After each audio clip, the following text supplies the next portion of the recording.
cleansing the soil. Today we're going to talk about something most people avoid, cleaning the soil of our hearts. Because once you start digging up the past, once you start recognizing old patterns and buried wounds, you'll come face to face with something every one of us must deal with: contamination. Not physical contamination, but spiritual contamination. Things that stuck to you, things that shaped you, things that wounded you, things you never asked for, but things you've still been carrying. And listen, God doesn't just want to expose these things, He wants to cleanse them. The unexpected work beneath a dream. When we first moved onto our homestead, I had this beautiful picture in my head. Fresh food, thriving gardens, fruit trees everywhere. The dream sounded perfect, but the soil was a mess. It was too dense in some areas, too wet in others, and too depleted in others. And some places, honestly, were flat out toxic. We ended up hauling in over 65 loads of fresh soil and field dirt just to make the land capable of supporting anything real. And God used that season to show me something powerful. You can't produce healthy fruit in contaminated soil, not in a farm and not in your heart. The work that nobody sees is the work that matters most. Here's the part people skip. After you dig up the roots, after you face the past, there's still another step, the cleansing. And this is the part people avoid because it feels like heart surgery. Cleansing is confronting hidden sin, releasing pain that you've held on to, and letting go of bitterness. Confessing what no one knows, owning your part in old wounds, forgiving people who never apologized, and letting God wash away the residue of your past. This is the deep, uncomfortable, spiritual detox that prepares your life to hold what God is building. You cannot receive new seeds in soil that's still poisoned by old toxins. Spiritual contamination is real, and let's be honest. There are things in your heart that didn't come from God.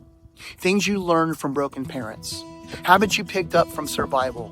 Lies you embraced because they felt safer than the truth. Pain that hardened you. Shame that silenced you. Bitterness that became a shield. And if these things aren't removed, they will choke out everything that God wants to grow in you. 1 John 1:9 says, if we confess our sins, He is faithful and just to forgive our sins and to cleanse us. Not to cover it, not to overlook it, or to cleanse it. God doesn't do surface level healing, y'all. He wants to purify the soul so your roots can grow deep without resistance. The hidden toxins that poison purpose. Let's talk real for a moment. Some of the toxins in your life don't look like sin at all. They look like pride. I don't need help. Bitterness. They don't deserve forgiveness. How about apathy? I don't even care anymore. Shame. I'm not worth healing. Fear. I can't change. Or self-reliance that says, I've got this on my own. These are spiritual contaminants. They clog your soul. They stunt your growth, and they keep you living beneath the life that God has for you. And God is inviting you right now into something deeper.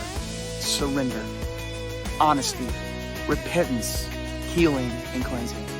You don't need a better past. You need a clean start. So listen closely. Your past doesn't need to be rewritten. It needs to be redeemed. Your heart doesn't need to be perfect. It needs to be purified. God specializes in restoration. He takes what was poison and turns it into fertile ground. He takes what was broken and turns it into a testimony. He takes what was lost and turns it into a legacy. And all that He needs, you ready for this? Is your surrender. So here is the legacy challenge for part 3 this week. This week, I want you to ask God one simple but powerful question. What in my heart needs to be cleansed? And then listen. Really listen. Let the Holy Spirit reveal a habit that you need to release, a wound that you need to heal, a sin that you need to confess, a person that you need to forgive, or a lie that you need to renounce. Write it down. Name it. Bring it to God, because confession isn't about shame. It's about freedom. Before I go, I want to point you towards something that will help you walk this chapter out deeply and intentionally. The spiritual soil work we talked about today. This is some of the most important work you will ever do. And in the Rooted in Purpose book, I break this chapter down with practical steps, questions, and scriptures to help you identify the hidden toxins, to release what's been weighing you down, and invite God to cleanse the parts of your heart that you've never opened before. If you want to walk through this journey at a deeper pace, I encourage you to grab a copy at Dustin Royer Books or on Amazon. Not because you need another book, but because I believe this one can become a tool that God uses to purify the soil of your heart so that your legacy can go strong and clean. Thank you for being here, and we will see you again next week for part 4.